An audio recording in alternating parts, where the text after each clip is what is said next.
What is up, fellow thermonuclear AFers? Grant and Dan are coming back at you with another batch of off-season report card grades. We are on the Northwest Division, which I'm going through the outlines that Grant and I set up, or if it's wrong, I set it up myself. If it's right, both Grant and I set it up. It took me forever. This division was fucking annoying, but I am wearing my Pokemon shirt for the occasion. If anyone who's watching on YouTube, shout out to the homies at the Uncontested podcast for sending me this. This division is going to be a humdinger. But before we get started, Grant, how are you doing? I'm doing great. I'm very excited to hand out some high grades because we have had some rough ones. And this is going to be a lot of positivity, at least flowing from my end of the grade sheet. So I'm excited about that. Just A pluses across the board. I don't really give out A pluses. I've done it before, but it's very rare. A plus to you for putting these transactions together, by the way, as you alluded to. I wish people could see the sheer length of this Google Doc with the Northwest transactions. Dude, the Northwest was over 1,000-word recap. Like, fuck these teams for making it. And, like, we don't even know what's happening with Donovan Mitchell yet. But very quickly to recap the criteria, homers need not listen to this podcast. There will be some, I guess not for this division. Homers, feel free to listen to this podcast specifically. Like, this is your podcast. But we're grading teams relative to the tools that were at their disposal. We're not going to say nice things all the time, but we're also not trying to unjustifiably, destroy teams. If there's a move that we dislike, we are going to name what we thought they should have done instead and players that we thought they could have targeted. Again, that's really just irrelevant to this podcast. And just a reminder, again, doesn't really matter for this podcast, but C is good. Like they had an average offseason. Maybe if it's a C plus, slightly above average. So don't take those personally. I know that no one will probably even pay any mind to this recap of that or description of how the grades work, but it makes me feel a little bit better knowing it's out there. We are going to begin with the Denver Nuggets, and I'm just looking at this list of transactions is harrowing, but we're off. Notable moves. They signed Nikola Jokic to a 5-year, $270 million designated veteran extension. He has a 27-28 player option. It's worth $61.4 million at the age of 32. Jeff Green picked up his player option for $4.5 million. The Nuggets traded JaMychal Green and a 2027 first, which is top 5 protected through 2029, then turns into a 2029 second for the number 30th pick in this year's draft, which was Peyton Watson, and a 2023 second rounder, which is the most favorable of Washington, Miami, Dallas, and OKC, and then a 2024 second rounder, more favorable of Charlotte, Minnesota, which they then traded to Portland. They also created a traded player exception as part of that deal. They used more than half of it already. They have a little over $3.6 million remaining. They drafted Christian Brown at number 21. I actually think that he has a chance to play for this team. They acquired Kentavious Caldwell-Pope and Ish Smith for Will Barton and Monte Morris. They created a $9.2 million traded player exception in the process for Morris. They signed KCP to a 2-year, $30 million extension. The final year of that extension, 24-25, is a player option. They signed Colin Gillespie to a 2-way contract. They acquired center Ishmael Kamagate at number 46 from Portland for a 2024 second rounder. That was the more favorable of the Charlotte, Minnesota pick that they acquired from OKC in the JaMychal Green trade. They signed Bruce Brown for the mini MLE, 2 years, $13.3 million. That final season is a player option. They signed DeAndre Jordan to a 1-year vet minimum deal. They re-signed Vlatko Cancar to a 3-year, $6.82 million deal. The final season is a team option. They signed Devon Reed to a 2-year, $4 million deal. The final season is non-guaranteed. They promoted Calvin Booth after Tim Connolly left for Minnesota. They signed Adonis Arms and Kellen Grady to an Exhibit 10 deal, and they also signed Jack White to a 2-way contract. Their notable exits include Austin Rivers and Bryn Forbes, who both went to the Wolves, and then DeMarcus Cousins and Marcus Howard remain unsigned. Holy fucking shit. Grant, what grade did you give the Nuggets?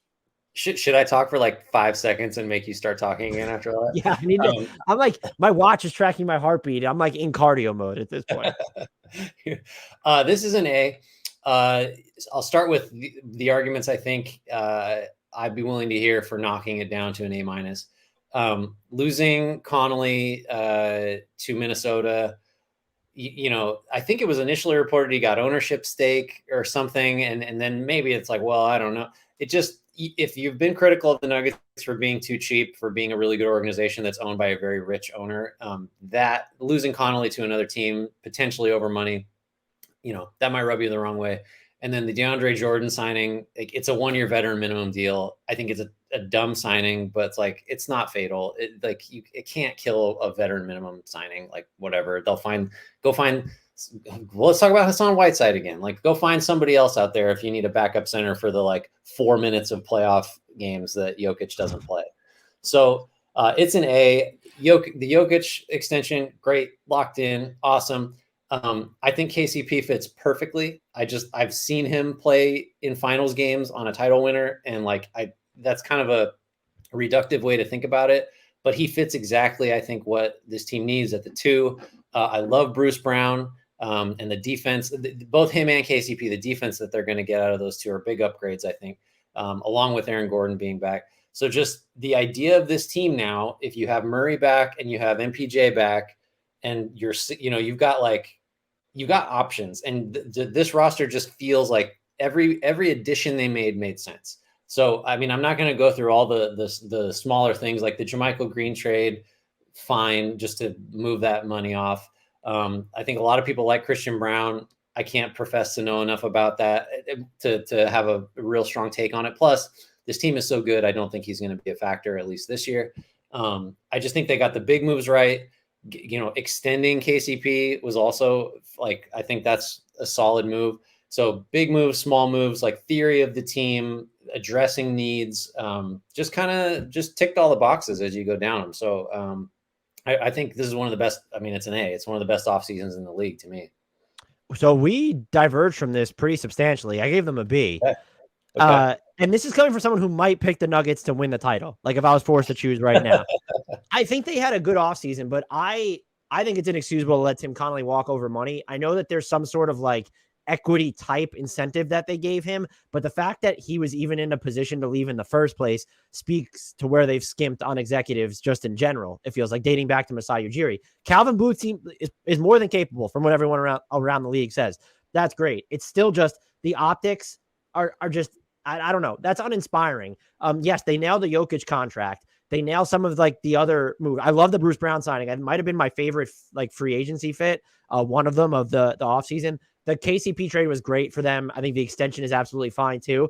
But just giving up a 2027 pick and that Jermichael Green dump, I know that they got number 30. Peyton Watson better be really fucking good, just because I'm not in favor of giving up a distant first round pick that's protected so far out. You've limited if you wanted to go make other midseason moves. You've kind of now tethered yourself to a certain level of transactions, or you have to start talking about do we need to take a swing by putting Bones Highland in there? This team may be already finished. So I'm not trying to say they need to make another big trade, but that's just, I don't like trading distant first round picks to get off an expiring contract and to get back the number 30 pick and some other second rounders. It just felt that was weird. And to me, I thought it was just incautious. It was just a little bit reckless. And then, yes, they nailed most of the big moves, but why are you signing DeAndre Jordan? Is it solely for the locker room presence? And you just gave 2 guaranteed years to Vlatko Kanchar. And I know that he's tight with Nikola Jokic, but you got to do one or the other at that point, because I know you have Jokic, but your front court bench rotation is still just their bench might be better than last season by virtue of just them being healthier and maybe having a little bit more better fitting talent. At the same time, you just look at their backup big rotation right now, and it still is sort of uninspiring. Is it Jeff Green playing a lot of small ball 5? You have Zeke Naji as well. Are you actually planning on playing DeAndre Jordan? Because then that's absolutely terrifying. So just missing on those small moves, in addition to trading a 2027 pick in a non-blockbuster deal that didn't net you any significant assets. And then on top of letting Tim Connolly leave, I just don't think it was a perfect offseason. And I get that some people will probably be higher. I think there might even be some people who are lower than this, but they've also, I believe in Bones Highland, but going from Monte Morris and Bones Highland as backup guards to fucking Ish Smith now is in that's a huge downgrade. You have Bruce Brown in there too. So that didn't factor in, but I don't think this was by far and away a home run offseason. I think they got the biggest thing right. And that's the Nikola Jokic trade. And then Bruce Brown signing, I loved. And the KCP trade, while it was in effect, they were dumping money. It's one that addressed one of their bigger weaknesses. So I'm better than okay with it. I like it. But to miss on some smaller moves on the margins, or give up that long-term pick. And then again, I think Connolly leaving has to be a part of this grade as well. You talked me down to an A- because the flat A implies like they got everything right, and I already listed the Connolly thing, which is not nothing, and the Jordan using a roster spot on DeAndre Jordan is also not nothing. So I'm going to go A-, but I still like it a little better than you, I think, overall. They also did use the mini MLE when a lot of people were concerned that they wouldn't. So maybe I'll bump mine up to a B+ like later. But look, they had a very above average offseason regardless. But yeah, so I'm going to stick with my B. You went with an A-. The next team up, the Minnesota Timberwolves, did some stuff too. They hired Tim Connolly as president of basketball operations.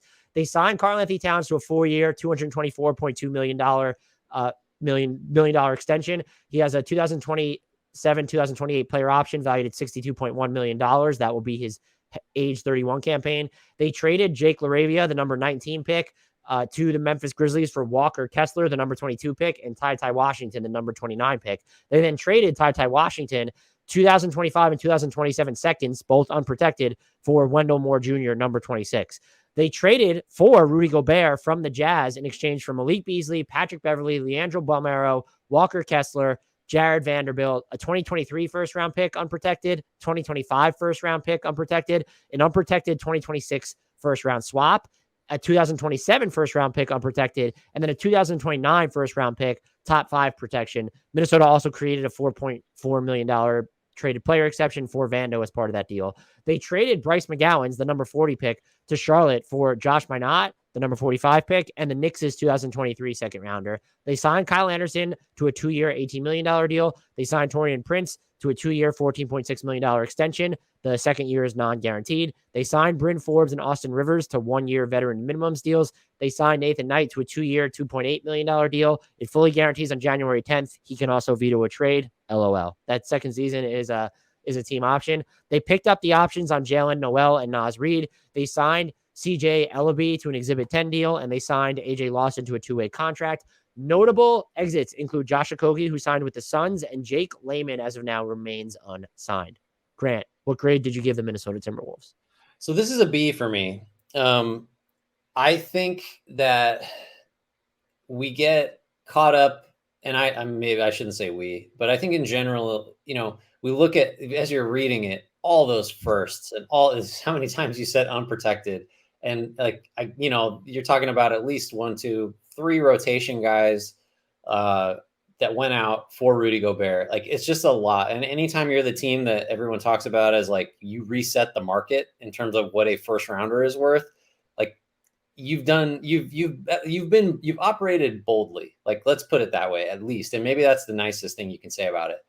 But I just think for this particular franchise, where it's at, I'm okay with it. I think the Gobert contract there's like 4 for about 170 left on it. And the last couple of years of that might be ugly. I just think he has the upside is big. The potential for Gobert to turn the Wolves into one of the league's best defenses is very real, because he's sort of just, if he's on the floor, that's just the situation is that the defense is elite. So yeah, the too big thing, I don't know, but if you're going to fit another big next to Gobert, it's great that he's the best high volume 3-point shooting big guy of all time. So Cat is going to have trouble guarding guys on the perimeter. It's less of an issue with Gobert behind him. All that said, the playoff picture for this team, I don't know, because all the same problems that Utah had might manifest, and this just doesn't work in the postseason. This is the Timberwolves. They just they jump on the table when they win play-in games, right? This is a franchise that if you're going to take a swing, I think it's okay. I think it's okay to have done this. And it cuts against how we evaluate almost every other team. And I don't know if it's not logically consistent. It might not be fair. But just getting Gobert in there, I'm okay. I'm just okay with it. It costs more than it should have, but I love the swing. I love the try. And it also, as a bigger picture thing, it feels like the Timberwolves are ready to start operating as a franchise that's going to do some stuff. The Connolly hire is another piece of evidence to that end. I think the ownership changing, I think the pockets are deep and they are open. I think it feels like the Timberwolves are getting serious. and maybe this will blow up and it was a huge mistake. And like, we could talk about Bryn Forbes and Austin Rivers and whatever else, or I don't know. That's not that big a deal to me. The Gobert thing, I like what it signals. I like the call of borderline recklessness. Felt like the right time. And like, we didn't even talk about, getting Cat on that new extension, which I'm just fine with, I guess. This is all about the Gobert trade. So I give that a B. The downside is massive. But I think the upside for this particular franchise is high enough that I like it. I gave him a B+, and I'm with you on the Gobert trade. And the only things I would add to it are there's an outcome, because you mentioned the downside, you mentioned the upside. The upside is you have 3 All-NBA players on your roster all of a sudden, because Anthony Edwards looks like he's on that trajectory. And so why not go in on a move like this? Because the highest end outcome is championship contender. And I think they're going to be a dominant regular season team. My question, which is why I don't think you give them an A- or an A+, the 2 biggest ones I have from this trade, what does it look like in the playoffs? We saw Steven Adams get played off the court against the Wolves specifically, but then he was also on the court against the Warriors. And hey, we just watched in the finals, the Warriors and the Celtics they predominantly started 2, Kevon Looney and Draymond Green aren't like bigs, but bigs. So I'm okay with this. And also Karl-Anthony Towns and Rudy Gobert, they complement each other well on offense because of Towns' shooting, his ball handling from the outside in, and Rudy Gobert is such a devastating screener and roller and finisher above the rim. And you can stagger their minutes during the regular season. Yes, there are questions about crunch time. The downside is there. But it's like I said when we were talking about the Hawks and DeJounte Murray, I want franchises that are not the Lakers, the Knicks, the Bulls, the Heat, the Warriors. I want them to take these risks when there is, even if it's a 3% potential outcome of them being like an actual title contender. Take that swing because of what it signals. And that's what they did with Tim Connolly. The other question I do have, which is also why I didn't go a little higher, is one, I love the Kyle Anderson signing, but like, do you have enough shooting on this team? I also thought you must really trust that you're still going to be good in 25 and 27, that you gave those picks up to get Wendell Moore Jr., who I actually like. If his 3-point shot from his final season at Duke is real, and when he shot over 40% on like, I would say semi-modest volume, like that helps. You have like a 3-and-D wing type in there. But Jaden McDaniels, the whole spin has been they gave up so many picks so that they could retain him. I'm very high on Jaden McDaniels. If you told me that the Jazz were willing to let you keep the 2023 pick and then the swap, if they took Jaden McDaniels, then yes, I would throw those in there. Now, if they were willing to take back the 29 pick or the 27 pick, that's where I would have considered it. But my guess is that the Jazz wanted those picks over Jaden McDaniels. And also, so I'm viewing this as, if you include Jaden McDaniels, maybe you save your 2023 first and that swap. And you know what? I'd rather have Jaden McDaniels, just flat out. If it was those distant first round picks, then we can have that conversation. The other reason they had to pay, and I'm not someone who's going to bow at the altar of Danny Ainge. He made it very clear, just based off the lack of other offers that were out there, that they were just going to keep Rudy Gobert. And so if you needed to get Gobert out of Utah, this was the price. Like, if they actually this isn't about what was the second best offer, because it was probably dog shit, because teams needed to value Rudy Gobert more than the Timberwolves did, and they clearly did not. If we're talking about an overpay, could they have fought hard to keep Walker Kessler? Could they have fought hard to keep Jared Vanderbilt? Maybe, but like neither of those players matter when you have Cat and Karl-Anthony Towns on those, Cat and Rudy Gobert on your team. So instantly they become a little bit more expendable to the Wolves than people are viewing them in those terms. The one criticism I could give to this is that if, without knowing whether this is going to work, you could have gone for much cheaper the Miles Turner route and effectively done a lot of the same things where you just have 2 floor spacers and Turner isn't as good as a rim runner. But Rudy Gobert is a generational defender who has enjoyed much better health than Miles Turner. And like I said, your highest end outcome now is you have 3 All-NBA players on your roster for the next Rudy Gobert, another 2 to 3 years of prime Gobert even if it's 2. And look, there's a chance that he opts out of the final year of his contract. Dave Moore pointed this out on his podcast, and I think we're not pointing it out enough. It's stuff but it's not acknowledged. $46.7 million in 25-26 might be something like the 30th to 40th highest paid player in the NBA. And so maybe he opts out, in which case this is a 3-year deal. And if disaster strikes, you can just move on. So I'm not just eminently okay. I love it. And I acknowledge that there's a risk there. And would I personally have given up that much? Me personally, I am too risk averse to do it, but I appreciate what they did. And I think they, I don't want to make this all about the Gobert trade. I think they, I don't really love, like I said, the Wendell Moore Jr. trade, but I like him enough to where giving up the 2 seconds in there, okay, whatever. I like Austin Rivers for this team. I think Bryn Forbes helps. I think Taurean Prince folding him into a wing who can actually shoot or just some trade ballast, salary ballast is good for them. I think that they made some nice complementary moves on the margins, and their most gaping hole, I think it depends on how you feel about Jalen Noel at this point, is do they have enough like playmaking outside of the starting lineup, which maybe they don't, but they can stagger minutes so creatively here. I liked what this offseason was for this team, even if they overpaid and maybe skewed too far, like towards non-shooters or, a not like, if there is a playmaking deficit on the roster.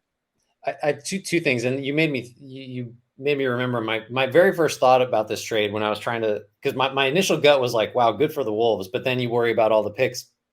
The thing about Gobert having a player option, like if he gets to that point where he's essentially an expiring deal, or even if you get 2 years down the road and he might be picking that up, I still think there's a scenario where you can move him and maybe you're still getting positive value. And so like it doesn't work, right? The fit's bad, or just he doesn't get along with Anthony Edwards or something, second star guard that he can't see eye to eye with. You can move him and maybe you get a first back, maybe you get a first and another protective, something like that. His values may be high enough just on the market that you're recouping some of the stuff you gave up. That's one thing. I think that's a reasonable possibility if it just, we get a little ways down the road and it doesn't work. The other thing is if Edwards is that guy, which I think we agree, and I think consensus seems to be that like, it's not even fair to call him like a dark horse superstar, as soon as next year. I just think everyone sort of agrees that there's a list of guys that might pop and might just be who we talk about for the next 10 years as like franchise cornerstones. Great chance that he's that guy, better than almost everybody. Then the first rounders you gave up don't really matter that much because you've raised the floor on what those are going to be. You're not talking losing, unprotected picks are terrifying. I just think if he's anything close to the type of player we think he is, plus Cat is locked down now, the Wolves are not going to be like a 30-win team. I think if you're conveying those unprotected picks, you're probably talking about late teens, 20s, if things don't go well. If things go really well and they just kick ass in every regular season for the foreseeable future, which seems very likely to me, now you're like 24, 25, who cares? Like those guys maybe maybe sign second contracts. I don't know. So those are the two things that sort of mitigate the risk to me. I'm sticking with a B just because that's just so much to give up. But I wouldn't, you could not talk me into going lower. You could definitely talk me into going higher. Love it. That brings us to the Oklahoma City Thunder, who I'm repping with my Pokemon shirt on right now. Notable moves. Derek Favors picked up his $10.2 million player option. They drafted Chet Holmgren at number 2. They acquired JaMychal Green, who they bought out, and he gave back $2.3 million. And the Denver Nuggets 27 first-round pick, top 5 protected through 29 before turning into 1 second-round pick. They gave up in that deal the number 30 pick, Peyton Watson, and a 2023 second-rounder and a 2024 second-rounder, neither of which are their own. Drafted Jalen Williams at number 12. They acquired Ousmane Dieng, the number 11 pick from the Knicks, in exchange for Denver's 2023 first, lotto protected through 2025, then 2 seconds. Detroit's 23 first. That's top 18 for the next 2 years protected. Then it's top 13 protected in 25 and top 11 protected in 26, top 9 protected in 2027. Then it turns into a 2027 second if it is not conveyed. And they also give up Washington's 2023 first round pick. It's lotto protected for the next 2 years, top 10 in 2025, top 8 in 2026, turns into 2 seconds. So effectively, they viewed Ousmane Dieng worth the 3 conditional first-round picks. They drafted another Jalen Williams at number 34. They declined Lou Dort's $1.9 million team option and signed him to a 5-year, $82.5 million deal. Only $64.8 million is guaranteed of that number, and there's a team option on the final season, which, by the way, it will only be his age 27 campaign. They signed Kenrich Williams to a 4-year, $27.2 million extension, team option on the final season when he'll be entering his age 31 campaign. They signed Mike Muscala to a 2-year, $7 million deal after declining his team option. And he has a team option on the final season of this deal. They signed Eugene Omururi to a 2-way contract, and they signed Sacha Kalea Jones to an Exhibit 10 deal. Notable exits, they waived Isaiah Roby, and NBA Twitter was incredibly mad about it when it happened. Grant, what grade did you give the Thunder? This is an A. It's a flat A. I was about to talk myself down to an A- because I'm not sure about the Jang trade, but like you said, 3 conditional firsts for a guy that is a typical OKC product. We just like the upside is through the roof, is a 10% chance of reaching it. Like I love the big swing, fine with that. I think getting Holmgren at 2, we just gushed about Paolo Banchero on the last pod that we recorded. I think Holmgren is just right there. The way that he might transform that defense. Like if he led the league in blocks this year, I wouldn't be surprised. And then you've got all this other ancillary offensive stuff that he looks like he's going to be capable of. If you didn't like the JaMychal Green move for Denver, you have to like it for the Thunder. Even though he was just essentially bought out, but I think that's a fine trade. So Jalen Williams, I went to Santa Clara, and I have a text thread with a lot of Santa Clara people I went to school with, including him. Even he's not on it. Even that thread was not as, there was a lot of hyperbole on that because Santa Clara doesn't have NBA prospects almost ever, and even on that thread, nobody foresaw this, the way that he rose up the draft boards and the way that he looked in summer league, like. That's a 2-way big wing that can make plays with and without the ball, and looks like he's going to defend, finish athletically. Like this just was kudos to OKC for getting him at 12, because this was a guy that, I mean, wasn't even like a first round thought really for the vast majority of the season. So, and it looks like they really hit on that. The Dort deal, awesome, especially when you knock off all the money that's not part of the guaranteed salary. It's just like great deal. Maybe the Kenrich Williams one is even better because we're obligated to love him, and that's just a bargain. So I'm looking really hard for moves that knock this down from an A, and I'm having a hard time finding them. I'm curious if you were as high on this as I was. I had an A, and the only thing that you really can argue against, and that's why I considered an A- B+. Did they give up too many picks to get Ousmane Dieng? They don't fucking need all those 23 first-round picks. Like those fold into roster spots immediately, and you're at a point where like you have actual players that you just drafted now that you just can't create all these roster spots. You have Josh Giddey, and you have Chet Holmgren, and you have Shai Gilgeous-Alexander signed. You're not just going to give away Kenrich Williams. Like he's a veteran, but he's good. So it was people already mad that you cut Isaiah Roby, and hey, that's not going to be the last cut they make. Derek Favors is probably next. Teo Maladon might be on there because they have so many. They still need to cut down their roster. I like that they went all in on Ousmane Dieng, who I actually liked. It just seems like a very smart player who's going to keep the ball moving on offense, defend his butt off. And like if hey, this team hired, I didn't mention this, Chip Englund. Yeah. You trust anyone to help? It's got to be an A. It has to be an A. No, I can't believe I didn't even mention that. So that I'm sure there'll be people who don't listen to this entire segment going, by the way, OKC signed Chip Englund. Like if you trust anyone to not just like, I'm not saying rebuild, but help Ousmane Dieng with a jumper, or hey, Josh Giddey working with, or like just Chet Holmgren all of a sudden have this like much quicker release or something.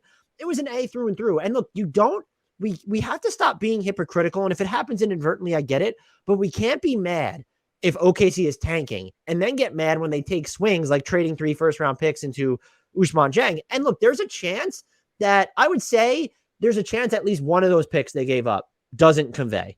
I don't know which one I'm kind of staring at right now is most likely. I guess like the Wizards I might bill is the one that's least likely to convey, but like none of those picks profile as like these top end assets. And so maybe if you thought that, oh, well, none of these are going to convey in 2023, well, Denver's is going to. So like they gave up a late 23 first round pick. If you thought like Detroit's and Washington was going to spill into the bitter end and, you have a chance of getting a lottery pick, if you want to just mark them down a bit for that, I get it. I like the fact that they recognize someone they like now. Also, they signed in the past year plus 3 good players to keep. When you look at Shai Gilgeous-Alexander, the extension, and Kenrich Williams extension, the Lou Dort deal, which, by the way, when you break it down, it's like 4 years and $64 million a season without the incentives and that team option. That is, anyone who thinks that's too much for a wing who just defends his ass off, maybe a little small for a wing, but he's built like a fucking brick house and he can really get to the rim. There's some directionality on his drives. And hey, he's not afraid to shoot threes, even if they're not always going in. And I'm a big believer of there's value in the volume as well as the accuracy. So I don't know how you dislike their offseason. I just don't know what there is to hate. And look, I just criticized the Nuggets for giving up that 2027 first round pick in the JaMychal Green trade. That's sort of a nice rainy day asset because what if something goes wrong in Denver? It's only top 5 protected.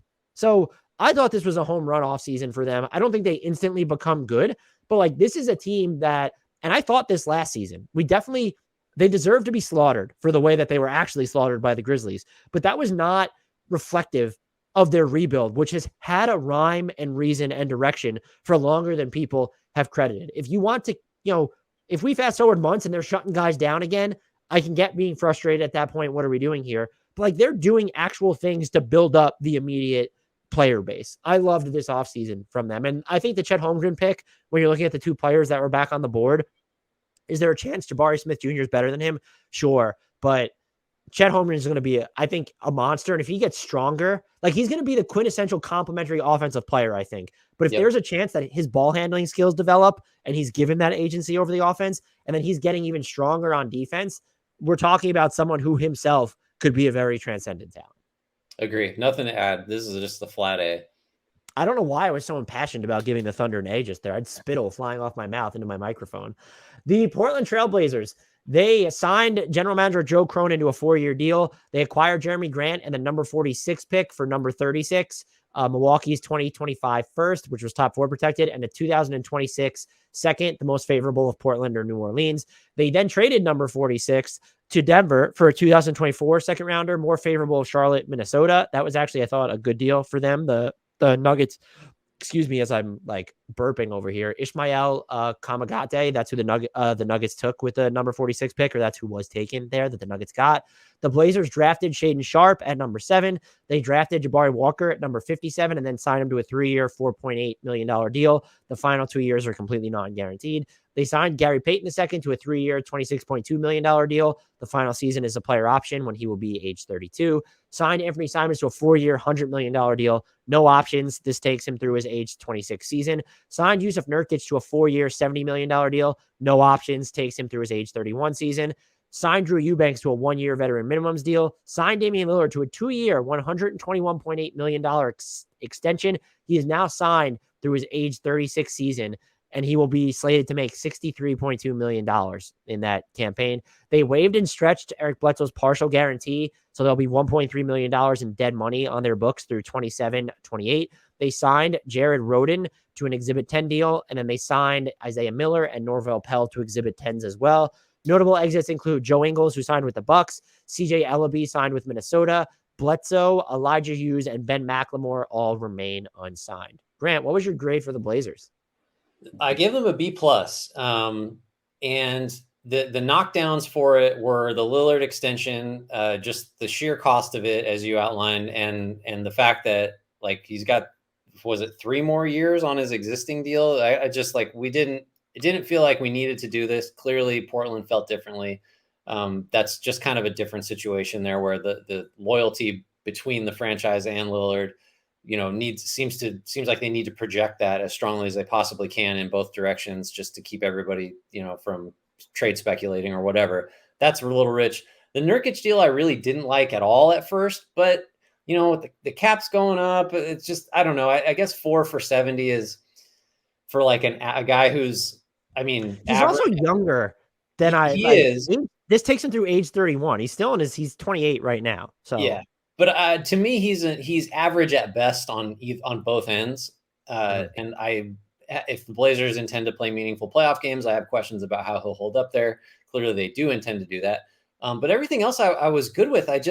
I like the Grant trade. I think he really helps. I think adding him and Peyton together finally in a meaningful way changes the way that this team can hold up against good offenses. Because this, just every year for as long as Lillard has been there, with like maybe a blip in there when, Harkless and Aminu were in their primes defensively, the defense has been terrible. So I think just getting those guys in there, certainly Peyton to a greater extent than Grant at this point in his career, can really change the game defensively. I think that matters. I think the numbers are fine for Peyton specifically. Simon's iffy because you're building a team around 2 small guards again, and you're really crediting him for some meaningless games. I love his potential. I think athletically, he should just be such a better finisher. All the 3-point shooting he can do, I think that's real. Now it's been Off the dribble stuff has been there since day one. Yeah, Incredible. it's large enough that doesn't seem like a fluke. So I think backing up, Portland wanted to put as good a roster as possible around Lillard. I think they did that. I think that doesn't mean that this team's ceiling is any higher than like the 5th seed in the West potentially. But I think they're relevant. I think they're competitive. And then you kind of you back all that up with Shaedon Sharpe, who there are some people I think who believe that maybe this guy, if we'd seen more of him, would have gone first. Now there's also people that think he would have gone 25th if we'd seen more of him. But I love the upside swing. I love that they kept him. The injury sucks. He got hurt in summer league like right away, basically. But I like that. One shot he hit was very Shaedon Sharpe of him, though. It's like fading away, like difficult over a defender on the baseline. I like the potential for that, to give them a guy who in a couple years is ready to like be a rotation guy or a starter. I think the upside's there. So I get it if you hate the Lillard thing or you think Nurkic is overpaid, but I think on balance the Blazers, like, I mean, they were active. Like all the moves you listed, this team had as many like consequential moves as anybody else over the summer, and I think they hit on most of them. Yeah, look, I'm fine with the Simons contract. I gave them a B. I don't like. I think I like the Nurkic contract less than you do. I would say he's decidedly above average on offense and probably average on defense. But I have questions about how that's going to hold up for them in the playoffs. And it was just like, what was the center market here? Yeah, viewed in comparison to Mitchell Robinson getting 4 years and $60 million for no fucking reason. Yeah, this deal's okay. Thought it was a slight overpay, but nothing that was too sinister. Again, the cap is going up, and even Lillard's deal, I thought it was unnecessary. But like, someone's going to, if the Blazers need to pivot, someone's going to give you value for this contract, because they're going to look at Lillard and say, look at how many years he has left on his deal. And again, is $63 million. That's probably not even going to be the 10th highest paid player in the league at that point with the way the cap is scaling right now. So I wouldn't have done it. I think that was probably the most reckless thing that they did. But it's Damian Lillard. So there's the cachet there. With Yusuf Nurkic, I'm kind of like, but I like the Grant trade for them. And if things go belly up and you don't think he's coming back, you could still move him. I know you mentioned them building around 2 small guards again. I think Simons is a different level of off the dribble shot maker that it works. And then just athletically, you would hope that he becomes better defensively than CJ McCollum there. But they've also insulated them more than ever, at least since like Wesley Matthews was there pre-Achilles tear, by having Gary Payton II, Josh Hart, Jeremy Grant. And you are a little smaller, but like I like that. I want to see, and look, frankly, we should, when you look at their backup bigs. I like Drew Eubanks, but they don't really have like a true blue backup 5, or at least a battle tested one. Jeremy Grant at the 5 with Josh Hart, Gary Payton II, Simons, and Lillard. Why not? Why not go that small and be super dynamic? Did they need to give Gary Payton II a player option? Like, that's questionable, but I don't think anything they did was detrimental. There are things that I think there are a bunch of things that I'm just sort of harping on, which is why I go scale it down to a B for them. But Shaedon Sharpe is big here, and I just don't know if I'm accounting for him enough, just because I didn't see enough of him. And I'm curious as to how they bring him along if he's healthy, given what their immediate aspirations are. Is he more trade fodder than actually future piece? Does that become reckless by moving someone like that? But what you've functionally done for now is have that upside in the bank and still got better. It's like you didn't mortgage a huge part of your future. And you mentioned this on one of your the podcasts we did. The trades that were floating around for Jeremy Grant was like number 7 for Jeremy Grant and other stuff. It wasn't even close to that. So I don't think there was anything. I think there are things to maybe dislike. There's nothing to hate or that seems unforgivable about their offseason. I think if the fact that they extended Lillard is probably the biggest risk or the most reckless thing they've done, there are far worse, most reckless things to do. And like you said, their ceiling seems capped immediately, but you have Shaedon Sharpe in the bank. And so like, if we're projecting forward, this is a team that like, they're not tethered to one direction anymore. And there's a difference between what CJ McCollum was getting paid and he was going to be extension eligible this summer and getting up there in age, to now Anthony Simons is on this 4-year deal that might be below market by the end of it. And he's only through age 26. The final thing I will say though, it probably would have been nice to see them, like, if you trust in Nas Little, I get it. And like, you want to play small all the time. It would have been nice to have seen them figure out a way to add like another bigger wing. If you consider Jeremy Grant one bigger wing, like someone who's bigger than Josh Hart or Jared Rhoden here, or at least like, could we have gotten a more inspiring backup big rotation than like, okay, if it's not Little and Jeremy Grant, you're going to downsize fine. But if it's Drew Eubanks and CJ Ellaby or whatever you're going to run out with. That's something. And look, there's an easier way to get like impact centers on the cheap. And so that's something they definitely could have addressed, but this was a good offseason for them, especially it seemed like they were tracking towards disaster at one point last season. Yeah. Credit to them. Like you said, it was bleak. It did not look like there were a lot of outs here. And this isn't a rebuild per se, but it's a pretty quick pivot, I think, and a good one. And they also just have like Keon Johnson and Justice Winslow floating around on this roster out there. Those are players that if Keon Johnson pans out with his physical tools and Justice Winslow can hit a set jumper in addition to defending like he did, hey, look, you found your wings that I was just, sort of. Well, right. Winslow could play. Like if right. Winslow is the best version of himself, which we've seen, like then suddenly now your rotation looks real interesting because you can have him and Grant at the 4-5 and really get some stuff done. The thing I wanted to see them do, and they were never going to do this because even as of right now, I think they're in the tax. And I would imagine they're going to get out of it. So I'm not going to compliment them for going into the tax after a catastrophic season. I wanted them to keep Eric Bledsoe as a human trade exception, just guarantee his salary and then flip him. But that's not something to actually knock them for. B for me on the Blazers, B+ for you. Our final team, the Utah Jazz.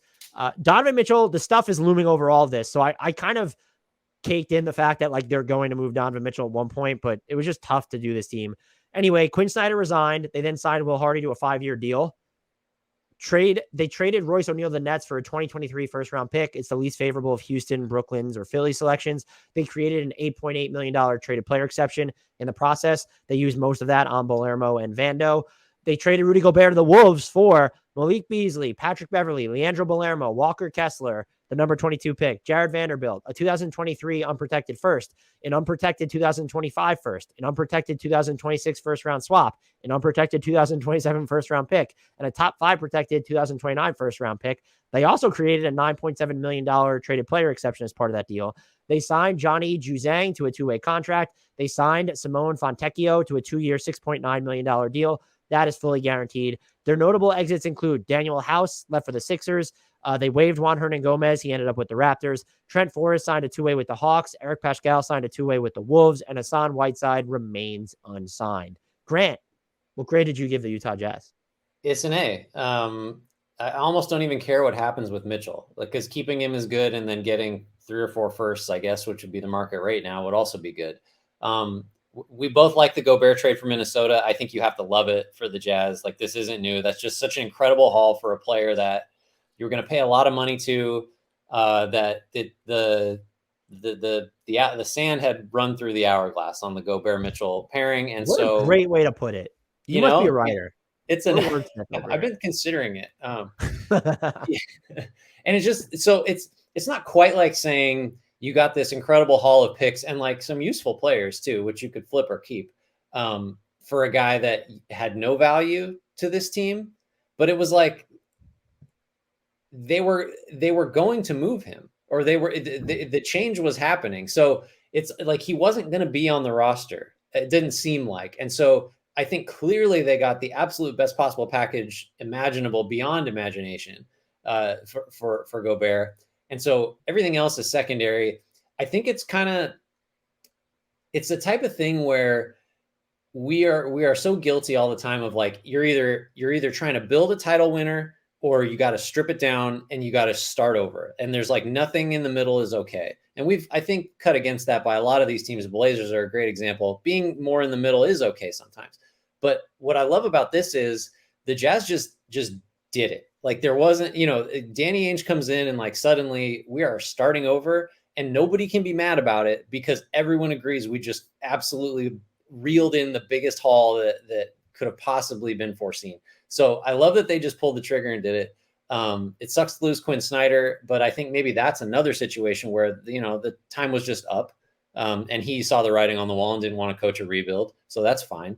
I think bringing in Will Hardy on a 5-year deal feels kind of like a Brad Stevens type of thing with that Celtics pedigree. So and just like ancillary stuff, getting a first for Royce O'Neal. How did that happen? I can't believe that was the market rate for that. That's great. So I don't know. I guess the Mitchell thing could make it an incomplete if we were trying to be like really, attention to detail on this. But the Gobert trade was just such a such a coup for the Jazz that I can't really do anything less than an A. I gave them an A- because they ruined my fucking summer by leaving us in lurch for so long. No, It's personal. I gave them an A- like to sort of account for the incomplete, that it's, you need to follow through with this rebuild, and that if it's not trading Donovan Mitchell, it is balancing out the roster to have fewer guards and actual wings on the team. But the Gobert trade, home run. Quinn Snyder leaving, that was the circumstances were so weird, but it's like you said, was it just sort of time for everything to blow up and he prefers to be the next guy in San Antonio when Pop leaves and coach that rebuild than whatever the Jazz are doing? It's also, he had clashed with, this is a different front office regime, but there had been like weird stuff behind the scenes with Quinn Snyder and the Jazz for a while. So I'm ultimately okay with that because they are rebuilding. If you were trying to make the most of this roster seeing Quinn Snyder leave, that's hard. To get what they did for Gobert, when I don't think, even if we went to the second best offer, that there was ever a trade package anywhere close to that. I get why the Wolves did it, but for the Jazz to actually get that much is huge. And I know people say, and it's typically when you're talking about national writers or podcasters or whatever, like ourselves, that we romanticize draft picks and rebuilds.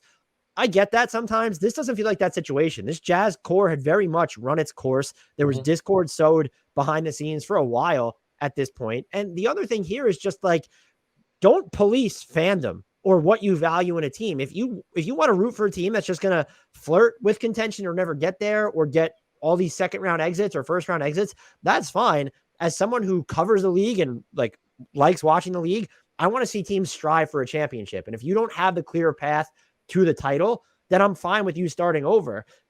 Could they like bump up my grade to a flat out A depending on the Mitchell trade or what they do with the other players? Absolutely. Could it go lower? Probably not, because you're not going to lose the Mitchell trade when you're looking at, and you won the Gobert trade by such a high margin that you have like room for error elsewhere.